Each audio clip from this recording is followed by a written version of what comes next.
Enem PPL 2017.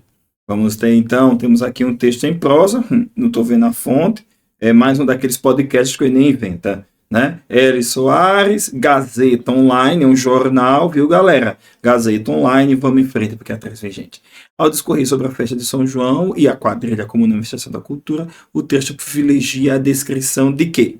De movimentos realizados durante a coreografia, de personagens presentes nas festas, de vestimentas utilizados pelos participantes, ritmos existentes na dança da quadrilha, foguetes constituídos eventos. Pronto, aqui é a leitura de texto, tá beleza? Então você vai lá e vai buscar o que foi que a descrição mais enfatizou. Movimento, personagem, vestimenta, ritmo e foguete. Tá ótimo, né? Então esse é sinal que o texto tá bem escrito, porque nenhuma das opções se repete ou traz semelhanças, né? Então vamos lá. As influências, não é só isso não.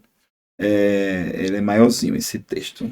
As influências, é, as influências das festas da roça, fogueiras posicionadas, caipiras arrumados, barraquinhas, quitutes, suculentos, bandeirinhas de todas as cores enfeitadas no salão. Mas o ponto mais esperado de toda a festa é sempre a quadrilha. Olha, pronto, né? Quadrilha. O que a quadrilha tem? Embalados na música típica e linguajar própria. Na riela, vantu, balancê das damas. Olha, balancê das damas, todos agitados. É o movimento, né? É a movimentação do São João comemorado em todo o Brasil, que é a mais completa. Os festejos do Unido se tiver essa colonização portuguesa, grande parte das tradições da quadrilha tem origem francesa, né? Então ele está focando na dança e a dança tem movimento, viu, galera? A dança tem movimento. Estrangeiras são muitas, a festa de Santo Antônio, coisa e tal, pá.